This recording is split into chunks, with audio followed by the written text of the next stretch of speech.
नमस्कार दोस्तों, study with Santosh YouTube educational channel पर आप सभी का स्वागत है। दोस्तों, इस वीडियो लेक्चर में हम आपके लिए एक्टिव वॉइस और पैसिव वॉइस का सेक्शन लेकर आए हैं। एसएससी के एग्ज़ाम बहुत नज़दीक आ चुके हैं, तो मैं कोशिश करूंगा कि इस वीडियो को जल्दी से जल्दी कंप्लीट कराएं, ताकि आप ज़्यादा से ज़्यादा क्वेश्चन, अगर कोई क्वेश्चन आता है एक्टिव पैसिव वॉइस से, तो उसे जल्दी से अटैम्प्ट कर सकें। ज़्यादा समय न लेते हुए वीडियो को स्टार्ट करते हैं।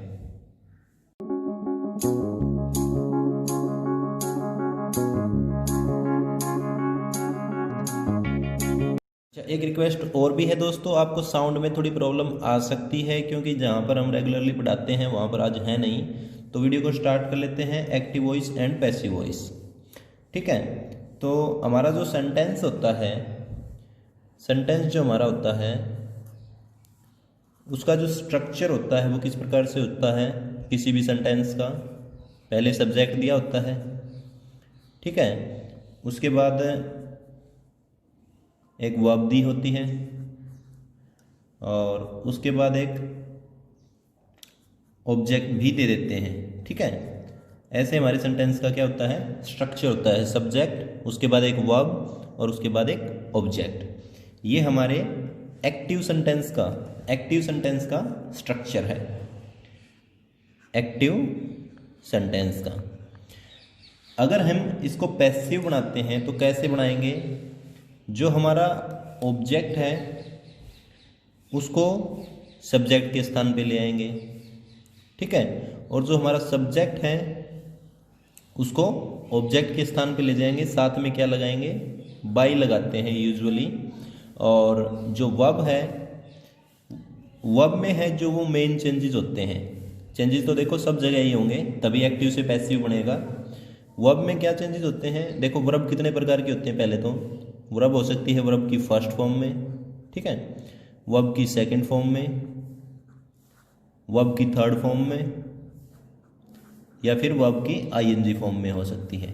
ठीक है, जैसे गो, वेंट, गोन, गोइंग। ठीक है, इस प्रकार से ये वर्ब की फर्स्ट, सेकंड, थर्ड और आईएनजी फॉर्म हो सकती हैं। देखो, वर्ब की फॉर्म तो आपको पता ही होंगी, तभी आप एक्टिव पैसिव वॉइस का वीडियो देख रहे हो। ठीक है, तो जो पैसिव वॉइस का स्ट्रक्चर बनेगा वो क्या होगा? सब्जेक्ट की जगह पर क्या हो जाएगा? ऑब्जेक्ट आ जाएगा, ठीक है, प्लस उसके बाद वर्ब आएगी। वर्ब में कुछ चेंजेस होंगे, तो चेंजेस के साथ आएगी। ये क्या चेंजेस होंगे वो आगे समझाएंगे। इसके बाद यहाँ पर बाई आ जाएगा, और साथ में उसके क्या आ जाएगा? सब्जेक्ट आ जाएगा। मतलब जो हमारा सब्जेक्ट है वो ऑब्जेक्ट बना दिया हमने, और जो ऑब्जेक्ट है वो सब्जेक्ट बना दिया। ये किसका स्ट्रक्चर है? ये पैसिव वॉइस का स्ट्रक्चर है।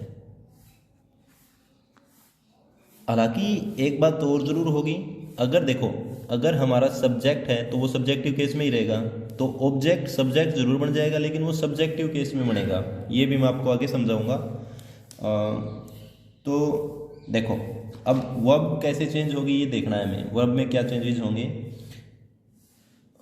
वर्ब में मान लिया, जैसे अगर फर्स्ट फॉर्म दी गई है, एक्टिव वॉइस की बात कर रहे हैं, ठीक है, और वर्ब की सेकंड फॉर्म भी दी हो सकती है, थर्ड फॉर्म भी दी हो सकती है, ठीक है, और वर्ब की आईएनजी फॉर्म भी दी हुई हो सकती है आपके सेंटेंस में, एक्टिव सेंटेंस में। तो उसको पैसिव कैसे बनाएंगे? अगर वर्ब की फर्स्ट फॉर्म दी गई है, देखो पहली बात तो ये है कि वर्ब हमेशा पैसिव वॉइस में कहाँ पर चली जाएगी? अपने थर्ड फॉर्म पे चली जाएगी। चाहे वो वर्ब की फर्स्ट फॉर्म हो, सेकंड फॉर्म हो, थर्ड फॉर्म हो, आईएनजी फॉर्म हो, जब हम इसको पैसिव वॉइस में बनाएंगे, ठीक है, पैसिव वॉइस में बनाएंगे, तो वर्ब हमेशा कब कहाँ चली जाएगी? अपने थर्ड फॉर्म पे चली जाएगी। अगर वर्ब की फर्स्ट फॉर्म दी गई है, लेकिन इसके साथ कुछ लगेंगी, हेल्पिंग वर्ब लगेंगी। अगर पैसिव में इसको बनाएंगे एक्टिव से, तो कुछ क्या लगेंगी? Helping verb. अब ये हेल्पिंग वर्ब जो है वो चेंज होती रहती हैं। क्या क्या होंगी वो हेल्पिंग वर्ब? अगर एक्टिव सेंटेंस में वर्ब की फर्स्ट फॉर्म है, तो जो हेल्पिंग वर्ब होगा पैसिव वॉइस में वो होंगी इज, एम और आर। ठीक है, अगर वर्ब की फर्स्ट फॉर्म दी गई है एक्टिव में तो पैसिव में हेल्पिंग वर्ब क्या होंगी, is am are. Second form दी गई है तो वाज वर। बिल्कुल आसानी से याद हो जाएंगे आपको, एक दो बार देखोगे तो बिल्कुल इजी टॉपिक है। ठीक है, अगर वर्ब की थर्ड फॉर्म दी गई है तो बीन का यूज करेंगे इसके साथ। ठीक है, और वर्ब की आईएनजी फॉर्म दी गई है तो पैसिव वॉइस में बीइंग का प्रयोग करेंगे, बीइंग प्लस का वर्ब की थर्ड फॉर्म, ऐसे हम इसको यूज करेंगे। ठीक है, कई बार बच्चे वर्ब की सेकंड फॉर्म और थर्ड फॉर्म में भी कंफ्यूज हो जाते हैं क्योंकि ये सेम होती हैं। तो आपको याद रख लेना है, वर्ब की सेकंड फॉर्म अकेली आएगी और वर्ब की थर्ड फॉर्म के साथ हैज़, हैव, हैड ऐसे आएगा। इससे सेकंड और थर्ड फॉर्म को आप डिफरेंशिएट कर सकते हैं, ये मैंने आपको पहले भी बताया है। ठीक है, तो पैसिव वॉइस में क्या हेल्पिंग वर्ब रहेंगी, अगर वर्ब की फर्स्ट फॉर्म में है एक्टिव वॉइस तो इज एम आर लगा देंगे, सेकंड में है तो वाज वर, थर्ड में है तो बीन, और आईएनजी फॉर्म में है तो बीइंग लगा देंगे, और पैसिव वॉइस में वर्ब की हमेशा थर्ड फॉर्म आएगी। ठीक है, इसके बाद एक बात और ध्यान में रखनी है आपको, मॉडल का केस जो है वो देखो, वर्ब की फर्स्ट फॉर्म के बाद, वर्ब की फर्स्ट फॉर्म के बाद अगर क्या क्या दिया है, मतलब वर्ब की फर्स्ट फॉर्म बाद में आती है, अगर मॉडल कैन, कोड, ठीक है, सेल, शुड, अगर कोई भी मॉडल दिया है, ठीक है, और उसके बाद वर्ब की फर्स्ट फॉर्म यूज की गई है तो ये एक्टिव सेंटेंस में रहेगा ना। तो पैसिव में इसका क्या बनेगा, पैसिव में हेल्पिंग वर्ब लग जाएगी, पहले तो वो मॉडल लगेगा, मॉडल एज इट इज रहेगा, जो कैन का कैन है, कुड का कुड रहेगा, सेल का सेल रहेगा, पैसिव की बात कर रहे हैं ये। ठीक है, और प्लस में क्या लग जाएगा, बी लग जाएगा। तो आपको इतना याद रखना है, जहाँ भी मॉडल आ जाए तो उस मॉडल के साथ क्या लगेगा, बी लगेगा पैसिव वॉइस के फॉर्म बनाते वक्त। ठीक है, ये आपको बी याद रखना है। वैसे फर्स्ट फॉर्म को is am are, second form को वाज वर, थर्ड फॉर्म को बीन और आईएनजी फॉर्म को बीइंग में ले जाएंगे और वर्ब की थर्ड फॉर्म में रखेंगे। ठीक है, अब बात करते हैं सब्जेक्ट से ऑब्जेक्ट बनाते हैं तो, और ऑब्जेक्ट से सब्जेक्ट बनाते हैं तो कैसे चेंज होंगे ये। ठीक है, देखो अगर हम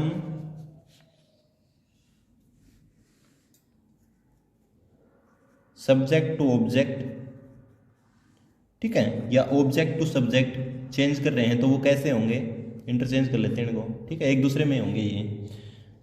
अगर सब्जेक्ट हमारा ही दिया है तो ऑब्जेक्ट क्या हो जाएगा, हिम हो जाएगा। मतलब अगर हमारा सेंटेंस में सब्जेक्ट ही दिया होता तो और उसको ऑब्जेक्ट बना रहे हैं तो वो ही की बजाय हिम में जाएगा। ठीक है, एग्जाम्पल करेंगे, बिल्कुल क्रिस्टल क्लियर हो जाएगा। सी किस में जाएगा, हर में जाएगा। अगर सब्जेक्ट में सी है तो ऑब्जेक्ट में हर में चला जाएगा, और अगर ऑब्जेक्ट में हर दे रखा है तो वो सब्जेक्ट बनेगा तो क्या बनेगा, सी बनेगा। ठीक है, दे का क्या बनेगा, देम। ये एक दूसरे में चेंज होंगे। ठीक है, चाहे इंटरचेंज का निशान लगा दो यहाँ पर ऐसे। ठीक है, और देखो आई का मी में इंटरचेंज होगा। ठीक है, ऐसे वी का अस में। अगर ऑब्जेक्टिव केस में एस दिया गया है तो सब्जेक्टिव केस में क्या हो जाएगा, वी हो जाएगा वो, और यू का यू ही रहेगा, चाहे वो सब्जेक्टिव केस हो चाहे उसका ऑब्जेक्टिव केस हो। ठीक है, बाकी कुछ बच गया तो उसको हम एग्जाम्पल्स में कर लेंगे। इसका एक एग्जाम्पल देख लेते हैं कैसे चेंज होगा। ठीक है, जैसे इसको ध्यान में रखते हुए सेंटेंस ले लिया हमने, जैसे रेड पेन से ले लेते हैं, आई किक्ड दी बॉल। ठीक है, ये हमारा क्या है, एक्टिव वॉइस का सेंटेंस है। ठीक है, डायरेक्टली पता चल रहा है। इसको पैसिव वॉइस में बनाना है हमने, कैसे बनाएंगे, सबसे पहले तो देखेंगे कि आई क्या है। आई हमारा क्या है, सब्जेक्ट है। ठीक है, किक्ड क्या है, हमारी वर्ब है। वैसे सबसे पहले वर्ब देखी जाती है, वर्ब से क्वेश्चन किया जाता है, हु किक्ड द बॉल, आई, तो आई हमारा सब्जेक्ट हो गया, और दी बॉल क्या हो गया हमारा ऑब्जेक्ट। तो सिंपल सा सेंटेंस है जिसके अंदर सब्जेक्ट, वर्ब और ऑब्जेक्ट दिए हैं। इसको क्या करना है, हमने पैसिव वॉइस में बनाना है। ठीक है, पैसिव वॉइस में बनाना है। कैसे बनाएंगे, ऑब्जेक्ट को सब्जेक्ट बना देंगे। तो अब देखो ऑब्जेक्ट जो है वो एक नाउन है, न कि प्रोनाउन। तो नाउन है तो इसको एज इट इज ले आएंगे, द बॉल। ठीक है, क्यों, बॉल कोई नाम है ना, द बॉल। अब देखो वर्ब में चेंज करना है इसके बाद। ठीक है, ऑब्जेक्ट के बाद क्या आएगी, वर्ब आएगी। वर्ब में क्या चेंज होगा, वर्ब की कौन सी फॉर्म दी गई है, वर्ब की सेकंड फॉर्म दी गई है। ठीक है, टेंस का वीडियो नहीं देखा है तो देख लीजिए। किक्ड दिया है, अकेला दिया है, किक, किक्ड, किक्ड। इसके साथ कोई हेल्पिंग वर्ब नहीं दी है, हैज, हैव, हैड। इसका मतलब ये वर्ब की सेकंड फॉर्म में है। अगर हैज, हैव, हैड होता तो वर्ब की थर्ड फॉर्म में हो जाता। सेकंड फॉर्म में है तो इसका मतलब हम हेल्पिंग वर्ब क्या लगाएंगे पैसिव वॉइस में। देखो अगर वर्ब फर्स्ट फॉर्म में है तो इजमार, सेकंड फॉर्म में है तो वाज वर, थर्ड फॉर्म में है तो बीन, और आईएनजी फॉर्म में है तो बीइंग लगाएंगे हेल्पिंग वर्ब। तो यहाँ की वर्ब की कौन सी फॉर्म दी गई है, सेकंड फॉर्म दी गई है। तो इसका मतलब हेल्पिंग वर्ब क्या लगेगी, या तो वाज लगेगी या वर लगेगी। अब देखो बॉल के हिसाब से लगेगी, क्योंकि बॉल अब हमारा क्या हो गया है, सब्जेक्ट हो गया, नया सब्जेक्ट पैसिव वॉइस में। बॉल क्या है, एक ही बॉल की बात कर रहे हैं ना, तो बॉल क्या है, सिंगुलर है। तो वाज वर में से क्या लगेगा, वाज। ठीक है, वर नहीं लगा सकते यहाँ पर, और सेकंड फॉर्म है तो वाज वर ही लगेगा। ठीक है, तो इसका मतलब द बॉल वाज। अब वर्ब की थर्ड फॉर्म लेनी है हमने, क्योंकि पैसिव वॉइस में वर्ब कहाँ पर चली जाती है, अपनी थर्ड फॉर्म पे। तो किक, किक्ड, किक्ड। वर्ब की थर्ड फॉर्म क्या हो जाएगी, kicked. The ball was kicked. अब देखेंगे सब्जेक्ट को, जिसको ऑब्जेक्ट बनाना है, साथ में क्या लगाएंगे, बाई, बाई। और आई का ऑब्जेक्ट क्या हो जाएगा, आई का ऑब्जेक्ट क्या रहेगा। अगर सब्जेक्ट से ऑब्जेक्ट बनाते हैं तो क्या रूल है, ई का हिम, सी का हर, दे का देम, आई का मी, वी का अस, यू का यू। तो आई और मी एक दूसरे में इंटरचेंज रहेंगे। अगर आई सब्जेक्टिव केस में है तो ऑब्जेक्टिव केस में मी हो जाएगा, और मी सब ऑब्जेक्टिव केस में है तो वो सब्जेक्ट में आएगा तो आई बनेगा। तो आई का क्या बन जाएगा, मी बन जाएगा। ठीक है, ये हमारा पैसिव वॉइस हो गया, the ball was kicked by me. इतना ही आसान है जितना आपको यहाँ पर दिखाई दे रहा है। ठीक है, और देख लेते हैं थर्ड फॉर्म का केस देख लेते हैं। जैसे एक एग्जांपल लेते हैं, we have done our home work. ठीक है, ये एक एक्टिव वॉइस का सेंटेंस है, क्योंकि इसमें देखो वर्ब की थर्ड फॉर्म दी गई है, साथ में हैव दिया गया है। लेकिन पैसिव वॉइस में क्या होता है, अगर थर्ड फॉर्म दी है तो इजमार, वाजवर, बीन या बीइंग मिलेगा, तब वर्ब की थर्ड फॉर्म मिलेगी। इसका मतलब इसमें से तो कोई सेंटेंस है नहीं, क्योंकि हैज, हैव, हैड के बाद वर्ब की थर्ड फॉर्म दी गई है। तो इसका मतलब ये हमारा एक्टिव वॉइस ही है। ठीक है, अब देखो, अब इसमें हमने क्या देखना है, सब्जेक्ट क्या है। ठीक है, तो हमने वर्ब देखा क्या थी, वर्ब है डन हमारी, हैव डन। ठीक है, हैव क्या है, हेल्पिंग वर्ब, और डन क्या है, हमारी मेन वर्ब। तो इससे क्वेश्चन किया, who have done the, who have done our homework. Answer मिला हमने वी। वी हमारा क्या बन गया, सब्जेक्ट बन गया। ठीक है, अब देखो ऑब्जेक्ट क्या है, होमवर्क, आवर होमवर्क। ये क्या हो गया, हमारा सब्जेक्ट हो गया पूरा का पूरा। ठीक है, तो ये सॉरी ऑब्जेक्ट हो गया, ऑब्जेक्ट। ठीक है, ये हमारा क्या हो गया, ऑब्जेक्ट हो गया, ये सब्जेक्ट हो गया, we have done our homework. अब देखो सब्जेक्ट, अब पैसिव वॉइस में बनाना है इसको, तो पैसिव वॉइस में कैसे बनाएंगे, ऑब्जेक्ट को सब्जेक्ट बना लेंगे। तो आवर होमवर्क। ठीक है, आवर होमवर्क हो गया, ये क्या बन गया, हमारा सब्जेक्ट बन गया। सब्जेक्ट बना लिया हमने। उसके बाद क्या लेना है, हेल्पिंग वर्ब लेनी है। तो हेल्पिंग वर्ब जो है वो हैव है। ठीक है, हेल्पिंग वर्ब हैव है, तो होमवर्क क्या है, सिंगुलर है ना, होमवर्क एक की बात कर रहे हैं ना, तो प्लूरल तो वी के लिए लिया था, तो होमवर्क के लिए हैव के स्थान पर क्या ले लेंगे, हैज ले लेंगे, क्योंकि देखो कुछ और तो ले नहीं सकते। हैव का क्या बन गया, सिंगुलर बन गया हैज। अब देखो, अब जो मेन वर्ब है वो किस में दी गई है, ये देखेंगे हम, डन। ठीक है। डन यानी वर्ब की थर्ड फॉर्म दी गई है, सीधा सीधा है, डू डिड डन, वर्ब की थर्ड फॉर्म दी गई है। तो वर्ब की थर्ड फॉर्म के लिए क्या रूल है, ये रूल आपको बिल्कुल याद रखने हैं। यही पूछा जाएगा डायरेक्टली आपके एग्जाम में। वर्ब की फर्स्ट फॉर्म होगी तो helping verb is am are, second form होगी तो वाज वर, और थर्ड फॉर्म होगी तो बीन, और आईएनजी फॉर्म होगी तो बीन। तो अब वर्ब की थर्ड फॉर्म दी गई है फिलहाल, ठीक है। तो वर्ब की थर्ड फॉर्म किस में जाएगी, बीन में जाएगी, ठीक है, ये आपको याद रखना है। तो वर्ब की थर्ड फॉर्म यानी हैज के साथ क्या लग जाएगा, बीन लग जाएगा, बीन। और पैसिव वॉइस में थर्ड फॉर्म की थर्ड फॉर्म ही रहेगी, क्योंकि पैसिव वॉइस तो हमेशा थर्ड फॉर्म में जाता है। तो our work has been done by, किसके द्वारा, वी का क्या बन जाएगा, ऑब्जेक्ट बनेगा। वी का ऑब्जेक्टिव केस क्या है, अस।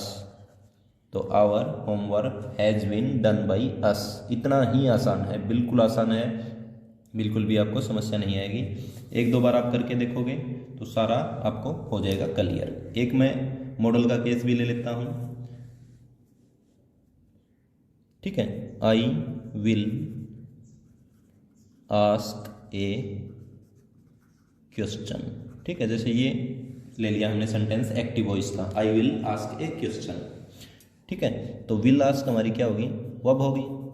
आई क्या हो गया हमारा सब्जेक्ट, ठीक है। ए क्वेश्चन हमारा क्या हो गया, ऑब्जेक्ट। तो अब ऑब्जेक्ट को सब्जेक्ट बना दो, एक क्वेश्चन, ठीक है। अब देखो विल है तो विल का क्या रहेगा, विल ही रहेगा, चेंज नहीं होगा इसमें। हाँ इतना है, देखो मॉडल का तो मॉडल ही रहेगा, लेकिन अगर मॉडल दिया है तो मॉडल के साथ क्या लग जाएगा, बी लग जाएगा। यही केस था ना, अगर वर्ब की फर्स्ट फॉर्म दी गई है, आस्क वर्ब की फर्स्ट फॉर्म है ना, और उससे पहले मॉडल लग गया है तो मॉडल का मॉडल रहेगा और प्लस में क्या लग जाएगा, बी लग जाएगा। एक क्वेश्चन विल बी आस्क यानी वर्ब की, देखो वर्ब की क्या दी गई है, वर्ब की फर्स्ट फॉर्म दी गई है, ठीक है। वर्ब की फर्स्ट फॉर्म में क्या लगता है, इज एम आर लगता है ना, लेकिन यहाँ पर बी ऑलरेडी लग गया है। देखो बी जो इज एम आर है ना, जो हमारी वर्ब की फर्स्ट फॉर्म है वो क्या है, इज एम आर में जाएगी। लेकिन अगर मॉडल का केस दिया हो तो ये इज एम आर का यूज़ नहीं करेंगे, सिर्फ किसका यूज़ करेंगे, बी का यूज़ करेंगे, सिर्फ इस बी का। वर्ब की फर्स्ट फॉर्म को जब पैसिव में ले जाते हैं तो इज एम आर का यूज़ करेंगे, ये सही है। लेकिन अगर मॉडल दिया है उसके साथ तो फिर इज एम आर का कोई रोल नहीं है, सिर्फ बी लगाएंगे, क्योंकि बी क्या है, इज एम आर की ही एक फॉर्म है, ठीक है। या यूँ कह सकते हैं जो इज एम आर है वो बी की ही फॉर्म है। तो एक क्वेश्चन विल बी, तो ये हेल्पिंग वर्ब आ गई यहाँ पे। अब वर्ब की फर्स्ट फॉर्म को थर्ड फॉर्म में ले जाओ, वो तो एज इट इज ले जाना ही है हमने, आस्क्ड, ठीक है, बाई, आई का क्या बन जाएगा ऑब्जेक्टिव केस, मी। इतना ही आसान है। एक question will be asked by me, ठीक है। एक क्वेश्चन हमारा सब्जेक्ट बन गया, विल के साथ विल था तो मॉडल था तो बी लगा दिया, आस्क को थर्ड फॉर्म में ले गए, आस्क्ड बाई, आई का सब्जेक्टिव केस मी हो गया, ठीक है। इतना ही आसान है। अब इसका दूसरा पार्ट कर लेते हैं जो हमारा इंटेरोगेटिव सेंटेंस किस हिसाब से चेंज होंगे, ठीक है। करते हैं इंटेरोगेटिव सेंटेंस का केस। इंटेरोगेटिव सेंटेंस देखो दो प्रकार से बनाए जा सकते हैं, ठीक है। एक तो यस नो इंटेरोगेटिव बनाए जा सकते हैं, या फिर दूसरा कैसे बनाए जा सकते हैं, WH टाइप से, मतलब WH टाइप से क्वेश्चन करके क्वेश्चन बनाए जा सकते हैं, ठीक है। यस नो टाइप के जो होते हैं वो किससे बनते हैं, डू, डज, डिड, ठीक है, डू यू नो हिम, ऐसे बनते हैं ना। या फिर हैज़ है उसे बना सकते हैं, जैसे हैव यू सीन हिम, ठीक है। और किससे बना सकते हैं, जैसे मॉडल से बना सकते हैं, जैसे कैन, कोड, ठीक है, मे। जैसे कैन का बात करें, जैसे कैन यू स्विम, ठीक है, तो ऐसे बना सकते हैं ना। तो यस नो वाले होते हैं ये, तो इसमें सारे का आंसर हमने यस और नो में ही देना पड़ता है। जैसे do you know him, yes, have you seen him, no, can you swim, yes, ठीक है। तो इसमें क्या स्ट्रक्चर रहता है, पहले तो ये आते हैं, उसके बाद एक सब्जेक्ट आती है, जैसे कैन यू स्विम, तो कैन के बाद यू आएगा सब्जेक्ट, उसके बाद एक वर्ब आएगी, ठीक है, उसके बाद हो सकता है एक ऑब्जेक्ट भी आ जाए, ठीक है, और उसके बाद क्या आएगा, क्वेश्चन मार्क आएगा, ठीक है। ये हमारा होता है यस नो टाइप के सेंटेंस का स्ट्रक्चर, इंटेरोगेटिव सेंटेंस का। अगर WH टाइप का सेंटेंस हो तो क्या होगा, सबसे पहले तो WH टाइप क्वेश्चन मिलेगा, व्हेन, वाई, व्हाट, ठीक है, वेयर, बहुत सारे हैं। उसके बाद क्या मिलेगा आपको, एक सब्जेक्ट मिलेगा, ठीक है, फिर एक वर्ब मिलेगी, और उसके बाद क्या मिलेगा, एक ऑब्जेक्ट मिलेगा और क्वेश्चन मार्क मिलेगा, ठीक है। ओके, तो अब इसको चेंज कैसे करेंगे, ये हमारा होता है एक्टिव वॉइस का स्ट्रक्चर, एक्टिव वॉइस का, ठीक है। एक्टिव वॉइस से पैसिव वॉइस में ले जाने के लिए अगर यस नो टाइप का है तो वो कैसे चेंज होगा, और डब्ल्यू एस टाइप का है तो वो कैसे चेंज होगा। अगर हमारा यस नो टाइप का है तो वो कैसे चेंज होगा, देखो जो हमारा डू और डज है, डू और डज जो है वो किस में चेंज हो जाएंगे, इज एम आर में चेंज हो जाएंगे, इज एम आर में चेंज हो जाएंगे, ठीक है। और जो डिड है, अगर डिड दिया गया है क्वेश्चन में, ठीक है, तो हमें क्या लगाएंगे, वाज वर लगाएंगे डिड के स्थान पर, ठीक है, शुरू में ही। और बाकी अगर हैज़ हैव दिया है तो वो एज इट इज़ आ जाएगा, हैज़ हैव हैड दिया है तो वो हैज़ हैव हैड ही रहेगा, ठीक है, यस नो टाइप में।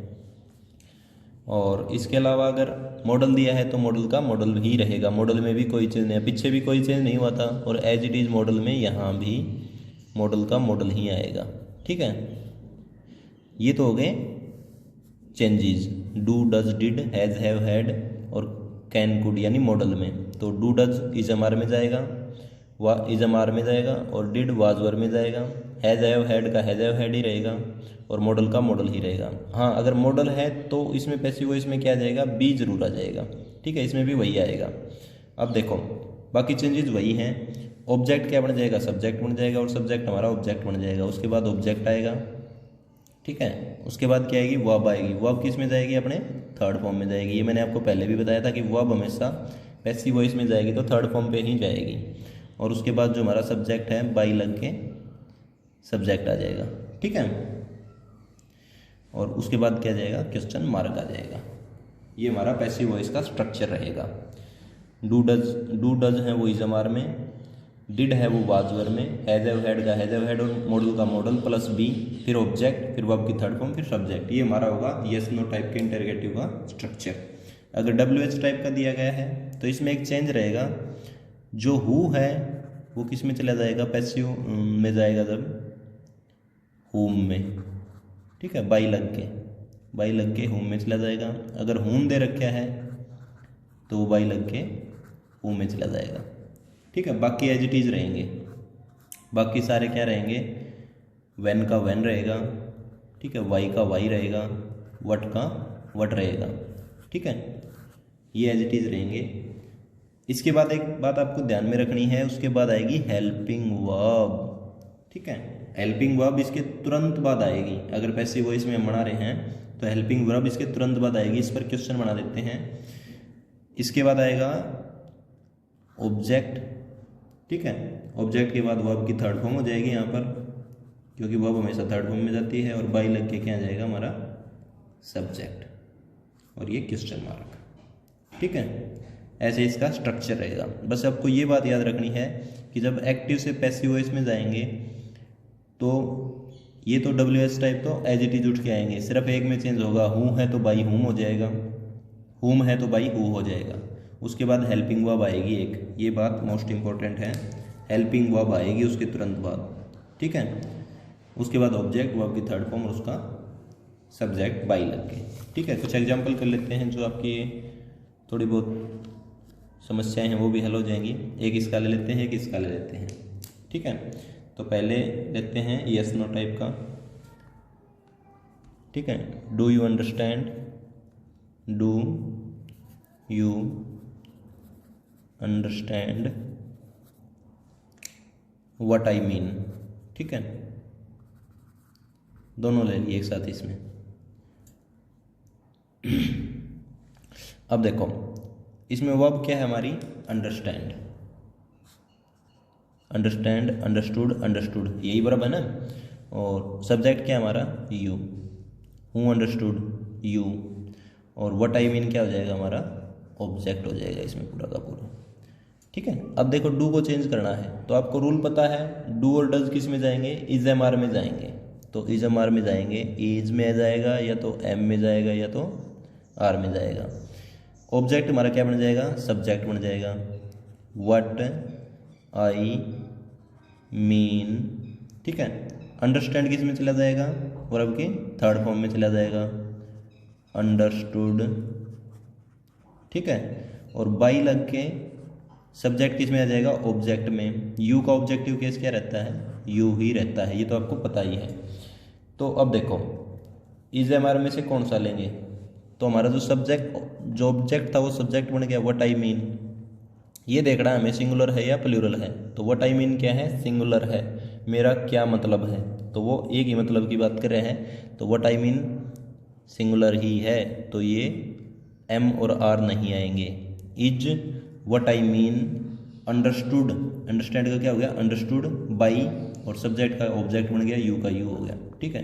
ये क्वेश्चन मार्क ऐसे चेंज करना है हमने। डू का इज एम आर, तो यहाँ पर इज हो गया ऑब्जेक्ट के हिसाब से, फिर अंडरस्टैंड का अंडरस्टूड, और सब्जेक्ट का ऑब्जेक्ट बन गया हमारा, ठीक है। अब एक क्वेश्चन इसका देख लेते हैं, जैसे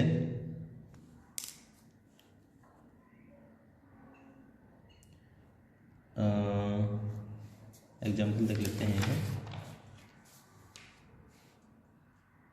हूँ gave you permission to enter, तुम्हें अंदर आने की परमिशन किसने दी, ये एंटर है, ठीक है। तो अब इसका ऑब्जेक्टिव केस पैसिव वॉइस बनाना है हमने, तो सबसे पहले वर्ब को ढूंढेंगे। वर्ब ये रही हमारी gave, give, gave, given. Verb की सेकंड फॉर्म दी गई है, वर्ब किस में दी गई है, सेकंड फॉर्म में दी गई है, हूँ, ठीक है। तो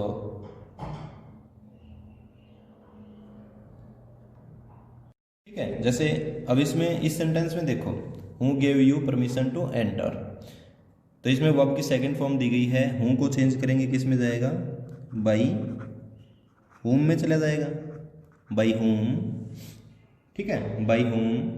अब देखो वर्ब की सेकंड फॉर्म दी गई है, तो इसका मतलब हेल्पिंग वर्ब क्या लगेंगी, वाज और वर लगेंगी, क्योंकि एक्टिव से पैसिव में ले जाते हैं तो सेकंड फॉर्म में, फर्स्ट फॉर्म में is am are, second form में वाज वर, थर्ड फॉर्म होता तो बीन, और आईएनजी फॉर्म होता तो बीइंग लगती है, तो वाज वर लग जाएंगी। तो बाई होम वाज ऑब्लिक वर, ठीक है। उसके बाद हेल्पिंग वर्ब लगा दी हमने, ये एज इट इज उठाना था, हूँ का होम में और होम का बाई होम में लेना था, तो हूँ का क्या लगे हम, बाई होम हो गया। उसके बाद हेल्पिंग वर्ब वाज वर लगा दी।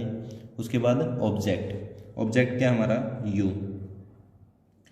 वर्ब के बाद है ना, तो यू का क्या हो जाएगा, यू का यू रहेगा। क्यों, क्योंकि जब यू चाहे सब्जेक्टिव केस में चाहे ऑब्जेक्टिव केस में हो, यू का यू ही रहेगा, ठीक है। तो अब देखो यू के साथ वर आएगा या वाज आएगा, तो वर आएगा, बाई होम वर यू।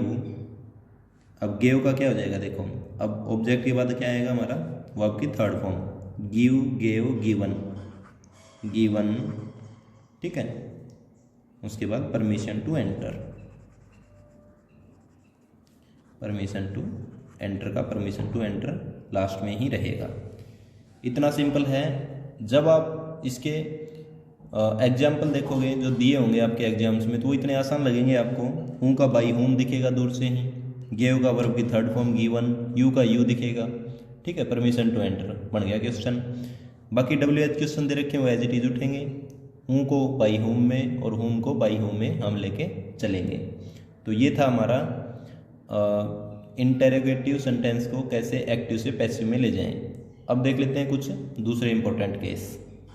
हमारा लास्ट कर लेते हैं इम्पेरेटिव सेंटेंस का केस। इम्पेरेटिव सेंटेंस क्या होते हैं, ये थोड़े से अलग टाइप के सेंटेंस होते हैं जिसमें या तो आपको कोई आदेश दिया होता है, ऑर्डर टाइप के होते हैं, ठीक है, या फिर कोई मतलब सुझाव दिया होता है, सजेशन दिया होता है, ठीक है, वो होते हैं इम्पेरेटिव सेंटेंस। या दूसरी बात इसको एडवाइस कह सकते हैं, एडवाइस का मतलब भी सलाह होता है, ठीक है, या फिर रिक्वेस्ट की हो सकती है उसने, ठीक है। रिक्वेस्ट की हो सकती है, या तो ऑर्डर दिया होता है आपको, या सजेशन या सुझाव दिया होता है, ठीक है, या फिर रिक्वेस्ट की होती है। तो रिक्वेस्ट करेगा तो उसमें क्या क्या वर्ड यूज़ करेगा, वो काइंडली यूज़ करेगा, ठीक है, या फिर प्लीज़ भी कर देगा, ठीक है। तो ये रिक्वेस्ट के वर्ड हैं। आपको दूर से देखते ही पता चल जाएगा कि ये ऑर्डर का सेंटेंस है, या सजेशन का सेंटेंस है, या रिक्वेस्ट का है। कैसे पता चलेगा? ऑर्डर वाले में ऑर्डर देगा, ठीक है, जैसे ओपन दी विंडो, ठीक है, ब्लो दी हॉर्न, तो इसमें क्या कर रहा है, वो ऑर्डर दे रहा है। अच्छा, इंपेरेटिव सेंटेंस की एक खास बात और है, इसके अंदर क्या होगा, वर्ब की फर्स्ट फॉर्म मिलेगी हमेशा, ठीक है, और प्लस में क्या मिलेगा, एक ऑब्जेक्ट मिलेगा, कोई सब्जेक्ट नहीं होगा। जैसे ओपन दी विंडो, ओपन दी विंडो में क्या है, वर्ब दी गई है ओपन, और दी विंडो क्या दिया गया है, सीधा ऑब्जेक्ट दिया गया है। तो इसका मतलब वर्ब मिलेगी फर्स्ट फॉर्म में और सिर्फ ऑब्जेक्ट मिलेगा। जैसे एक एग्जांपल लिख लेते हैं इसका ऑर्डर का, जैसे ब्लो दी हॉर्न, ठीक है, ब्लो दी हॉर्न, ये एक एग्जांपल ले लिया ऑर्डर का। इसमें क्या किया है, यूज़र ने ऑर्डर दिया है कि हॉर्न को ब्लो करो, ठीक है। अब देखो, आपको एक बात याद रखनी है, इसमें ऑर्डर वाले सेंटेंस में जो एक्स्ट्रा आएगा वो क्या आएगा, लेट और प्लस का बी आएगा, ठीक है। सजेशन वाले में क्या एक्स्ट्रा आएगा, शुड प्लस का बी आएगा। अगर सजेशन दे रखी है और उसका पैसिव वॉइस बना रखे हैं, तो पैसिव वॉइस की बात कर रहा हूँ मैं, ये लेट प्लस का वी, शुड प्लस का बी। और रिक्वेस्ट वाले में क्या आएगा, बहुत बड़ा सेंटेंस आएगा, you are requested to, requested to, ये एक्स्ट्रा आएंगे। अगर एक्टिव से पैसिव में ले जा रहे हैं तो ऑर्डर में लेट भी आ जाएगा, सजेशन में शुड भी आ जाएगा, और अगर रिक्वेस्ट या काइंडली यूज कर रखा है तो यानी रिक्वेस्ट वाला सेंटेंस है तो you are requested to add किया जाएगा सेंटेंस के अंदर, ठीक है, अपनी तरफ से। जैसे इसमें क्या होगा, लेट प्लस का बी ऐड करो, ठीक है, तो लेट शुरू में आएगा, लेट से सेंटेंस स्टार्ट होते हैं ना, लेट, ठीक है। अब ऑब्जेक्ट का क्या बन जाएगा, सब्जेक्ट बन जाएगा, लेट दी हॉर्न, ठीक है। अब देखो मैंने बताया कि लेट और बी का यूज करेंगे तो उसके बाद क्या यूज किया जाएगा, बी का यूज किया जाएगा, और वर्ब कहाँ चली जाएगी, वर्ब की थर्ड फॉर्म पे, ब्लोवन, ब्लो, ब्लू, ब्लोवन, ठीक है। तो लेट दी हॉर्न बी ब्लोवन, ऐसे हो जाएगा ये। अच्छा, लेट और बी हैं वो प्लस में जरूर लिख रखा है मैंने, लेकिन साथ में नहीं आएंगे। लेट तो हमेशा सेंटेंस के शुरू में आएगा, और उसके बाद जो ऑब्जेक्ट है वो सब्जेक्ट बन जाएगा, उसके बाद हमारा बी आएगा, ठीक है। उसके बाद जो वर्ब है वो अपने थर्ड फॉर्म पे चली जाएगी, क्योंकि वर्ब तो हमेशा पैसिव वॉइस में कहाँ जाती है, थर्ड फॉर्म पे ही जाती है। ये तो यूनिवर्सल रूल है, आपको याद रखना है। तो लेट दी हॉर्न, और उसके बाद लेट के बाद बी और ब्लोवन, ठीक है। उसी प्रकार से सजेशन वाले में, जैसे एक सजेशन का सेंटेंस लिख लें, हेल्प दी पुअर, ठीक है, हेल्प दी पुअर, ये हमारा एक सजेशन का सेंटेंस है, भाई गरीबों की सहायता करो, सजेस्ट किया है उसने। तो देखो हेल्प क्या है हमारी, वर्ब है, और द पुअर क्या है हमारा ऑब्जेक्ट। यही सेंटेंस का स्ट्रक्चर होता है, वर्ब की फर्स्ट फॉर्म आती है, प्लस का ऑब्जेक्ट आता है। तो देखो सजेशन का सेंटेंस है तो हमने क्या लेना है, शुड और बी। इसमें आपको याद रखना है कि शुड और बी इकट्ठे आएंगे हमेशा, लेट और बी तो अलग अलग थे, शुड और बी इकट्ठे आएंगे, ठीक है। तो द पुअर जो था हमारा ऑब्जेक्ट वो सब्जेक्ट बन जाएगा, द पुअर, ठीक है। उसके बाद हमारी ये लेंगे सजेशन वाली बात, शुड बी, और हेल्प कहाँ चली जाएगी अपने थर्ड फॉर्म में, हेल्प्ड, ऐसे बनेंगे, ठीक है। कोई भी सेंटेंस उठा के बना के देख लेना। सिर्फ आपको इतना याद रखना है कि ऑर्डर का सेंटेंस है तो लेट प्लस का बी, लेट शुरू में और बी बीच में आएगा, और सजेशन का सेंटेंस है तो शुड बी इकट्ठा आएंगे, सब्जेक्ट का ऑब्जेक्ट का सब्जेक्ट बन जाएगा, द पुअर, शुड बी और हेल्प्ड, ठीक है। अब जैसे एक रिक्वेस्ट का सेंटेंस ले लो, ठीक है, जैसे रिक्वेस्ट का सेंटेंस ले लिया हमने, do it for me please, ठीक है, ये सेंटेंस ले लिया। जैसे do it for me please, कृपया करके तुम मेरे लिए इसे करो, ठीक है। अब इसको चेंज करना है हमने, कैसे चेंज करेंगे, हमने देखा कि यहाँ पर प्लीज़ दिया गया है तो इसका मतलब क्या है, वो रिक्वेस्ट का सेंटेंस है प्लीज़, देखो रिक्वेस्ट वाले सेंटेंस में काइंडली और प्लीज़ मिलेंगे, ऐसी बहुत ज़्यादा संभावना है। अगर आपके एग्जाम में आएगा तो बिल्कुल मिलेंगे काइंडली और प्लीज़। तो आपको देखते ही समझ जाना कि वो रिक्वेस्ट का सेंटेंस है और उसमें यू आर रिक्वेस्टेड टू तो आएगा ही आएगा। तो अब इसका क्या बन जाएगा, passive voice, you are requested to. ठीक है, अब देखो जो ये प्लीज़ था इसके स्थान पर हमने क्या रख दिया, यू आर रिक्वेस्टेड टू। ठीक है, तो इसको काट देंगे, अब इसका कोई यूज़ नहीं है सेंटेंस में, ये पैसिव वॉइस में ले जाएंगे तो नहीं आएगा। और जो ये बाकी बच गया है ना, इसको एज इट इज उठा के रख देना है इसके आगे, डू इट, डू छोटा है, डू इट फॉर मी, ऐसे हो जाएगा। डायरेक्ट कुछ भी चेंज नहीं करना आपने इसमें। आपको याद रखना है अगर रिक्वेस्ट का सेंटेंस है यानी काइंडली और प्लीज़ दिया गया है जिसमें रिक्वेस्ट झलक रही है, तो आपको याद रखना है यू आर रिक्वेस्टेड टू, और उसके बाद जो काइंडली और प्लीज़ दिया उसको हटा दो और बाकी सेंटेंस को एज इट इज उठा के उसके आगे रख दो, you are requested to do it for me, कुछ भी चेंज नहीं करना है। तो यहाँ पर 3 केस किए, पहला ऑर्डर का लेट प्लस बी, याद रखना हमेशा ऑर्डर के साथ लेट प्लस बी आएगा, एक्टिव से पैसिव में ले जाते हुए लेट शुरू में आएगा और बी बीच में आ जाएगा, शुड बी इकट्ठा आएगा सजेशन के केस में, the poor should be helped. और रिक्वेस्ट का केस है काइंडली प्लीज़ आया है तो यू आर रिक्वेस्टेड टू का यूज़ किया जाएगा, काइंडली और प्लीज़ को हटा दिया जाएगा, बाकी सेंटेंस को एज इट इज उसके पीछे रख दिया जाएगा, you are requested to do it for me. ठीक है, तो जो ये एक्टिव पैसिव वॉइस का लेक्चर था यहीं पर समाप्त करता हूँ मैं। इसके जो प्रीवियस ईयर में आए हुए HSSC के क्वेश्चन हैं उसका 5-7 मिनट का एक वीडियो बनाएगा, वो आपको मैं स्क्रीन रिकॉर्डर से अलग से करवा दूँगा आपको। ठीक है, ये वीडियो आपको कैसा लगा, पसंद आया है तो इसे दोस्तों में शेयर जरूर कर दीजिए। ठीक है, धन्यवाद दोस्तों, आपका दिन शुभ हो। जय हिंद, जय भारत।